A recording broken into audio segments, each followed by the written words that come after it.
The 6 to 7 Figure Show, episode 68. Let's hit it. Broadcasting from the Valley of the Sun outside Phoenix, Arizona. This is the 6 to 7 Figure Show. Tired of working so hard and having no time? Take your six-figure practice and turn it to a thriving seven-figure enterprise. And now, your host, author, speaker, mentor, and strategist, Frank Bria. Hey everyone, welcome to the 6 to 7 Figure Show. I am your host, Frank Bria. Absolutely thrilled to be joined here by my good friend, Bob Clark. Damn it, I was told to specifically include the David. Very important. Yes, it is very important. Host of the 808 podcast with over 359 episodes. He's a value bomb with a smirk, and you'll see why when we get into talking here. Creator of an original system to start conversations, build relationships, and get more referrals and add clients faster. Bob, welcome to the show. Thank you for having me, Frank. Absolutely my pleasure. So, okay, we got to start off with the name of the podcast. Yes. Why 808 Podcast? The 808 podcast was, I'll give you a little bit of the story behind it. Sure. I have a company where we turn phone calls into video testimonials. And so when we were doing it from a done-for-you service, I had to get in front of people because it's one of those things you have to really explain, that part there. So I'm talking to my coach and said, it's been 3 years. I've always wanted to do a podcast. So she tells me, great, you got 24 hours to schedule your first episode. But I don't have a website. I don't have this. I don't have that. She says, I don't care. You got 24 hours. So I'm like, okay, well, let's get this done then. So I'm thinking, well, I want it to be 10 minutes, be under 10 minutes, because that way I can post the videos to LinkedIn without having to do any fancy YouTube post or anything there. Yeah. So I'm like, okay, let's do around 8-ish, 8 to 9, because I want to give people a little bit of time in case someone talks too long. So I'm like, 808, because 808 looks like Bob. And so I'm like, okay, that has to be taken. I go on Google, and what do you know? I mean, you go GoDaddy, and 808 podcast was available, and the Twitter was available, the Facebook was available, the Instagram was available. I'm like, sold, mine.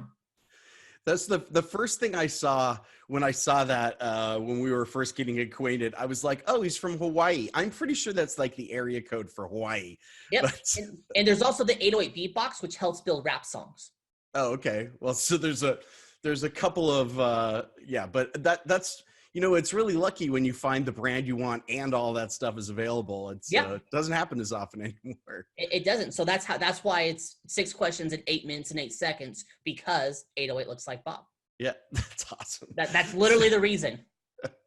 I love that. I love that explanation. So why podcasting? Like why did you think that was something that you wanted to do to begin with? What attracted you? Well, the idea was that to explain what I do, you have to get in front of someone basically one-on-one. So I'm thinking, if I do a long form podcast, I'll get less guests on, because it just, a lot of people have to think about what am I going to talk about for 20 minutes and all that part there. So I was like, you know what? I want to use this as a networking tool and a branding tool.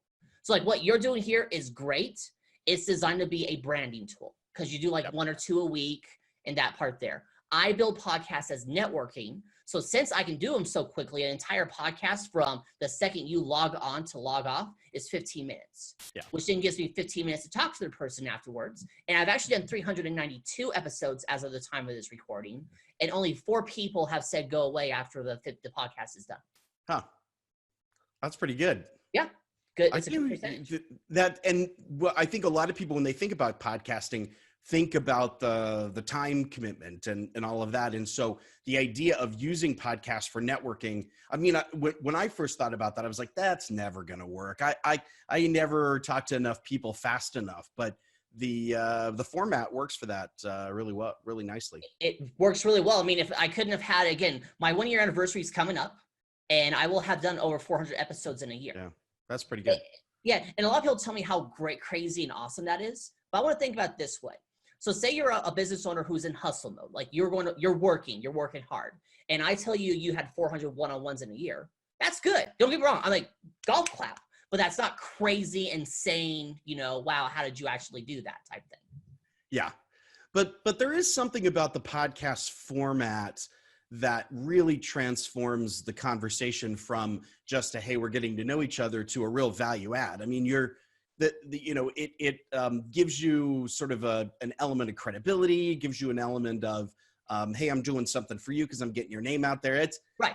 I got to think it counts for more than just a one-on-one conversation. It does, but it's still, again, the amount of time it takes is the time of a one-on-one. Yeah, true. I built it specifically where I don't, again, there's no editing. Actually, the reason I allow cussing on my podcast is purely because that way if someone says fuck, you told me beforehand I can say it there. Yes, that's right. And you got there. So basically, if I decided I didn't want to podcast with cussing and someone says the F-bomb, means I have to go back and edit. That's more work. Yeah. And sometimes it just slips, just some people just do it there. And so I was like, you know what? I'm going to allow cussing for the simple fact that I don't want to edit video or audio. So there you go. It's done. Yeah. Process driving format. That's great. Yeah. Awesome. Everything that I've done that I do on my podcast is designed to be the least amount of work possible. That's great. Well, there's nothing wrong with that, especially when it's effective. And you're getting in front of a lot of people. So of all of the crazy interviews you've had over the almost 400 now, what one sticks out the most? The one that sticks out the most probably would be the person who was 4 minutes late for the interview, explained it, 5 minutes late, took 4 minutes to explain why. That part there, I'm like, I really don't care why you're late. Let's just get it done. And then I'm like, okay, so this guy's a talker, will be good on the podcast. I'm assuming if you're going to just blab, blab, blab. And he shortened to the point for every single question. And I usually expect every question, like the first 4, because I do 6 questions in 8 minutes and 8 seconds because 808 looks like Bob. First 4 should be 30 seconds-ish. 5th question, 3 to 5 minutes. Last question, 30 seconds, ish, around there. He's like 5 seconds, 5 seconds, 5 seconds. And then 2 minutes. I'm like, what am I doing here? I wasn't expecting that. That's interesting. But that is the thing about podcasting, right? You kind of like roll with it depending on what's going on there. Right. But I would think that the bigger problem is that most people can't fit like what they want to say into 8 minutes and 8 seconds. That's got to be a tough challenge for most people. Just to it's funny. I have more problems with people I have more problems with people who are too short than people who are too long. Oh, really? Really? Huh. So it's just kind of a clip. They're probably prepped for short. And so they think. Right. Then they go really short. I'm like, okay, that's a little too short. Right. Right. So, this concept of podcasting is networking is kind of, people are starting to talk about it now. In the old days of podcasting, like when I first started, 4 or 5 years ago, it was all about getting the advertising dollars and sponsorships and stuff. And I think, except for the top sort of 20 podcasts, people are kind of rolling away from that idea. How's it working? Like, talk us through the actual process of how podcast actually is driving business for you. Well, I'll always remember the first person I ever scheduled, and this is kind of the part there, sends me a message on LinkedIn. Hey, we should connect. I accept. Gives me generic things for connecting, copy and paste message. A lot of people do it. No problem there. Yep. And I sent a message that says, hey, you want to be on this podcast because, it's 6 questions in 8 minutes and 8 seconds because 808 looks like Bob. I'm going to keep saying that for branding. No. It is very obvious why that's a branding thing for you now. Yes, that part there. And so then what happened is, he asked me, what's your website? Yeah. Well, it's 808podcast.com, but I just bought the domain 20 minutes ago. All right. How many views do you have? You're literally the first person I have ever asked. I just decided to do this 30 minutes ago. Okay. Do you have an account scheduling link? That's a good idea. I probably should get one of those. And he went through. We talked to 15 minutes afterwards, kind of told him a little about what we did. You don't want to sell during that 15 minutes afterwards because then it feels like it's a bait and switch. Yeah. But he asked a lot of questions, was very interested. So I said, well, why don't we schedule a time to talk in more detail? Yeah. He's like, sure. That works there. He's interested enough. Became a client of ours. I've had other people when I was doing when I was doing the phone calls to video testimonials, a guy went on and said, I saw your website. I'm in. How much? Okay. That works there too. Yeah. Now that's rare, but it happens. Yeah, sure. No, that's great. Yeah. I think that, I was having a conversation in an earlier episode with John Corcoran about podcasting. And I guess one of the things that, we see a lot is people kind of using the podcast to kind of stretch out to some crazy thing. In other words, it's like, I'm going to get Richard Branson on my podcast or something like that, And it's like, okay, well, you go work on that for 4 years. And in the meantime, people are actually going to do real business. But that sort of use of that platform to kind of for self-aggrandizement rather than for actual business use, I think it's starting to die. But there, when we started off, there was a lot of that, just not Right, very well, practical. I was just talking to this guy. He works a day job, and he says, I want you on my podcast. Okay, so what's the podcast about? Well, I'm here to educate people. Okay, so what is your plan for the podcast? Like, what are your goals? Trying to figure out there. I just want to educate. So you want to be poor? There's a reason American teachers don't make money. That part there. A little bit of a political shade there. Yeah, right. He's like, well, I'm all passionate about education, everything. And he says, okay, then, obviously you're not making enough money online because you have a day job, and that part there. So in other words, you have a hobby. Yeah. And one of my best friends, he has a podcast where him and his buddy just basically bullshit about movies. It's a hobby for him. Right. Sure. Yeah. Let it be a hobby. I'm not saying hobbies are bad in any way. Just accept that really the only difference between, in my mind, the only difference between a hobby and a business is one makes money, one doesn't. Right. Right. Absolutely. Yeah. I saw you post that actually on social media the other day. Yeah. That's true. And early on in the format, I mean, podcast was originally a hobbyist sort of format when it first started. And now it's kind of being taken over by business, I guess, we're the latecomers to the party. But it is really strange that we do see some weird behavior in businesses around this stuff. There's this, it's almost like you don't want to reach out. You're trying to do this very stay high level, don't piss anybody off. Don't like say who you are or what you do because you just want to be this platform or this authority. And I don't see it particularly useful for most people. It takes a lot of time and a lot of money to do that. Yeah. That's a perfect example. I know this lady, she got a podcast and she was so proud that she worked 40 hours a week for 4 weeks and she got to number 80 in iTunes in her niche. And she was all proud about it. I said, sweet. So how does that number 80 go towards, getting you business? Yeah. Well, it hasn't. Well, then it's a hobby. Right. You spent 40 hours a week on a hobby. Right. And just, that part there. And she's getting all frustrated in that part there. And then I have clients talking to one guy and he says, look, he just started working with me. He says, I made one sale, but haven't made, a lot of sales yet, but I got all these leads. I'm like, great. That's the goal. Get you in front of people. Yeah. Yep. So that's part there. And so, and he's ecstatic because again, he's spending now his lead gen, instead of trying to convince people to talk to him one-on-one, that part there, he builds apps for people. And his whole thing now is get them on the podcast. Yeah.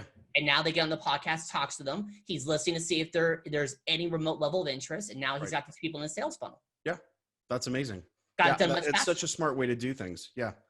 I want to pivot back to process a little bit, because we were talking a little bit about sort of the podcast framework, right? Like you had talked about, you had, like a Calendly link, like an appointment scheduling link. From a process perspective, what are you seeing out there that people are doing to get guests, to book guests, all that stuff that's not really working very well, or that feels like a lot of friction? 2 things. And these are 2 things you did not do, Frank, by the way. I will tell you, golf class, you did not do these. Here we go. Number 1, lots of homework. Yeah. If I have to spend more than 5 minutes scheduling for your podcast, and that includes looking at my calendar, I'm not interested. Yeah. Right. And that part there, just because there's a lot of people have all these questions they want to basically, because they're not good enough of a guest, they need you to give them a lot of information so they can, good enough of a host. They need to give them a lot of information so that they can actually build it on there. Right. I'll say it. I'm going to be that's an unpopular opinion. I don't care. And again, I am not that good. I don't think I would be a good enough of a host for a 20 to 30 minute podcast. I'm okay with that. So therefore I built a system where I don't have to be. Right. There, that part there. Second thing that they do that drives me crazy is they don't put their name when they send out the county link, the schedule 1 link, whatever it is there. They just put their podcast name. Oh, okay. So for example, I was on a podcast where basically it was like 3 letters podcast. Yeah. And there were 3 common letters. So I had to reschedule the meeting because I'm like, hey, this isn't going to work. I schedule my podcast usually later out and everything. I'm like, I just got to reschedule. I'm telling him a month ahead, he can deal with it. That's just my attitude. Yeah, sure. That happens. It happens. I had to go look him up, and finally I had to send the guy a message because I knew that it was someone who wanted me on a podcast. Hey, is this your podcast? Yeah. Well, dude, you need to put your name into this in the invite so I know it's actually you. So I'm not having to look you up and other people having to look you up because I need to reschedule. And like yours, it was Frank Bria podcast. Okay. Yeah. Done. I knew. It's surprising how those small things like make such a big difference, especially, if you're attracting guests, Right. and you don't have to go after Richard Branson, but I think you want to at least try to treat your guests as if you're going after Richard Branson. I mean, Yeah. they're doing you a favor to come on. True. It's, it's spend some time. Yeah. I mean, I could certainly take the attitude of, well, I'm giving you a platform, but I find that really, Yeah, it's kind of, yeah. it's It's a little not bit of 50-50 with me where I say, okay, we got 30 minutes. We got to get this done quick because, it's all about the speed and everything there. Sure. So if I have someone who's lollygagging, then I might just say, I don't think we're a fit. Yeah. One of the questions I'll ask is basically number 5 is drop the value bomb where they spend 3 to 5 minutes giving business advice. And if I don't think their business advice is up to snuff, I'll tell them. So I had one guy that basically talked about how creativity is important. I want actual how-to business advice. Yeah, right. And then he tried doing we might not be a fit. You're right. And I'll say, wait, you're doing the pull sale on me. Wait a minute here. That's not supposed to happen. Right. Well, I mean, as the podcast host, I think you've got responsibility for the quality of the stuff that comes out. Right. For sure. It's very important there. Yeah. One of the also benefits of, because I do right now, I'm going to start doing 15 episodes a week, is I don't have to worry about the quality as much. So the thing is, if you're doing a weekly podcast and you have a bad episode, it's going to take you a week to go recover from that episode. True. For me, I have a bad episode. Okay, it's going to take me a couple hours to recover. Yeah. So well, I think also one of the other things that's happened as podcasting has become much more sort of integrated into the regular content marketing framework is that we're not as hung up on stuff anymore. I mean, 5 years ago, man, people were like, if you don't have the right microphone and you don't have the right, like, I just think a lot of that stuff is really not as critical anymore. I think people are a lot more forgiving. Right. There isn't this sort of like, back when it was a hobbyist thing, there was definitely a bit of a kind of, make sure you have the best microphone. In the air. You got to have the right, right equipment, the right stuff. Yeah. If it's not good audio or whatever, but again, there's still some audio checks. I mean, there are sometimes I've had people that did it out of Starbucks. I'm like, no, not going to work. That part there. And again, my microphone, I have a $100 Yeti. That's it. Yeah. I have 2 lights over here. I'm not going to move my camera around to show you. No, They basically put light on my face and everything there. Yeah. A webcam. I'm done. Yeah. Actually, it doesn't people have to watching be- the video, I doesn't have to be keep this up complicated. for a very specific reason. I'm pointing to it right there. There's a dent in my wall. I keep this dent in the wall on purpose to show people you don't need a fancy background. I have 2 screens, that's it, and a dent in the wall. It's just the dent, huh? That's great. No, and I've actually, That's my awesome. business partners have come and says, hey, do you want that dent paint? We can get someone to paint over that. Nope, it's staying. But it's a dent in the wall. I know, I'm keeping it there. Well, that is I mean, look, that's the whole, better done than perfect thing. Yeah. That I think a lot of people get hung up on, for sure. Yeah, that's the whole thing there is my whole strategy. I tell people, it's like when I train people how to do podcasts, just get the damn thing done. Yeah, right. I actually had one client and he was like, I want to do this. I want to make all these cool little things here. I'm like, no, we're just going to get the damn podcast done. But we can do all this fancy stuff with it. Let's get the damn thing done first, then talk about making it fancy. Yeah. Yeah. I mean, whoever you were working with mentor-wise that said, when's your first episode? That's sort of the right way to look at it. It's too much, trying to plan everything out and have everything all perfect. It doesn't end up working really well. Right. And it's actually a funny thing is like when I'm working with clients, and again, once the training is done, it's not a very long train. They says, okay, when can I start? Now. Let's get started. Your Zoom link, again, you got your Zoom set up, you got your calendar link, go. Yeah. That's great. Now, this is one of my things I do with my clients because I have clients that want to know about the posting aspect of it. Yeah. How do you post them? Yeah. I don't talk about posting episodes until you have 14 of them. Reason being is you want to do 4 episodes on your first day, and then you want to be 2 weeks ahead. So you're doing 1 a day, so basically 14 episodes there. That's great. Yeah, that part you're there. And they complain, well, I want to know how to post. So he says, we're not going to talk about that until you have your 14 episodes. I have all the training ready, but once you get your 14 episodes, then we'll talk about that. And it's just funny. I always feel like, well, I need to make sure everything's all perfect. No, you don't. Get the damn episodes recorded first. I'm not going to waste my time training you on something, because if you're not going to do 14 episodes, you're never going to post them anyway. Yep, that's true. So that's such a great model of like pivoting, going a little meta here. It's such a great model for anyone actually who's trying to teach or mentor anyone through anything, is to create these milestones, these gates they have to get through, rather than sort of dumping everything all at once. Because we as entrepreneurs tend to get lost. We like to, wander off and weird stuff and find lots of things to not avoid doing the things we really should do. Yeah. Right. For sure. So who, in your opinion, I think I know what you're going to say here, but I'm going to ask anyway. Who, in your opinion, should be having a podcast like this? I would say basically any business owner. And here's why. Okay. So let's talk real estate agents, for example, there. I want to say something that pisses off real estate agents. When you go to a networking event and there's 4 other real estate agents there, you are not special. Yeah. Right. And again, they also, well, but I do this over there. Again, as far as the perception of the entire world is, you're just one of the 4 real estate agents there. Right. So imagine going to a networking event. Everyone does their 30-second commercial. I'm a real estate agent that specializes in da-da-da-da-da. And everyone at this point, literally, everyone else is on their phone. Oh, it's another real estate agent. I'm just going to be on my phone the whole time. You then go and say that, actually, I'm doing this with a financial planner. She's now going up and saying, and she's in the Denver Tech Center area. Hi, my name is so-and-so here. I'm doing a podcast where I'm showcasing business owners and executives in the Denver Tech Center area. It's 6 questions in 8 minutes because, that part there. Yeah. I'm looking for guests. Anybody want to be on? Come on. People will chase her down to be on the podcast than her having to chase everyone else down. Yeah, it's definitely a differentiator. And it's a great excuse to get face-to-face time with people who you wouldn't otherwise get face-to-face time with. One thing I like about financial planners is think about this. Any type of advertising you do is in compliance. You have to deal with compliance there. Right. So here's the trick. And I actually heard this lady and I, this is the conversation we had. Well, I have to tell compliance about my podcast. No, you don't. Yes, I do. I said, well, let me ask you this. If you decided to start doing karaoke night on Friday nights, would you have to tell compliance? Well, if they paid me to do it. Okay, that's fair. That is fair. If you got paid to do karaoke or a band thing, you'd have to tell compliance. I can agree to that. Right. But if you did it just as a hobby, like something you want to do just for the fun of it, do you need to tell compliance about your hobbies? No. Do you have to tell compliance if after you do karaoke, someone walks up to you, you're sharing a drink with them, and they ask what you do? Do you have to tell compliance about that? No.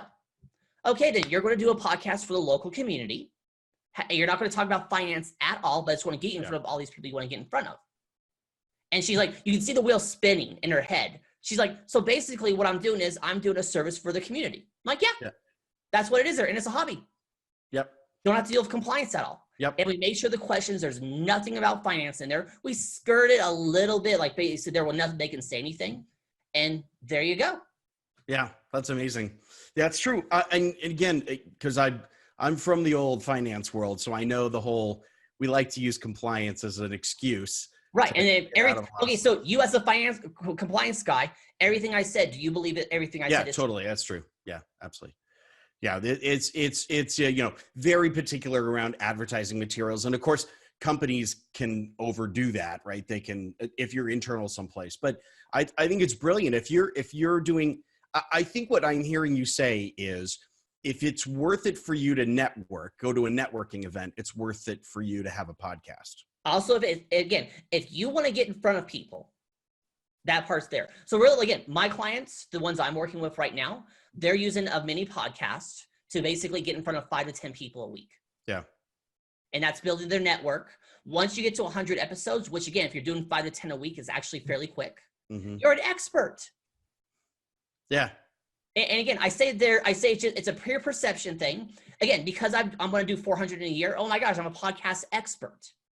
Yeah. And I say jokingly, but again, there's perception about that. Right. No, I mean, it is a perception and it's a value add, essentially a value add concept. Right. Sure. And also people want to work with people who are actually working. There's so many people that are online marketers that are hobbyists. It's their hobby. They say they're here for business. You're really not, that part there. Right. Showing that I'm doing 100 episodes shows people, like first 100, they show that I'm actually working and I'm not just, pitter paddling, hoping that one day I'll become a rich millionaire. Scrolling through Instagram and going through Instagram. I'm working. No, I have getting to be pissed off at other people's inspirational posts. Yeah. Yeah, we all know how it works. Bob, we're totally out of time. I love talking to you, though. It's a lot of fun. Before we go, though, for those people who are thinking, hey, maybe this is an angle I need to take, how do they connect with you? Just go to 808podcast.com. My podcasts are there. There's an email address there. You want to be on my podcast, just send me an email with your website, and I'll look it up. There you go. Invite. If people are looking for opportunity for PR and definitely get their feet wet on this. I've been on your podcast. It was a lot of fun. I had to say. That's the goal of it there. Yeah, it was a lot of fun for sure. Bob, thanks so much for being with us. Really appreciate you taking the time. Hey, thanks, Frank. And thanks everyone for being with us on this episode of the 6 to 7 Figure Show. I'm your host, Frank Bria, and we know you got a lot of stuff you could be doing. So if you're spending time with us, really appreciate it. Appreciate the trust, and go to it. And we'll see you on the next episode. Take care. Bye-bye.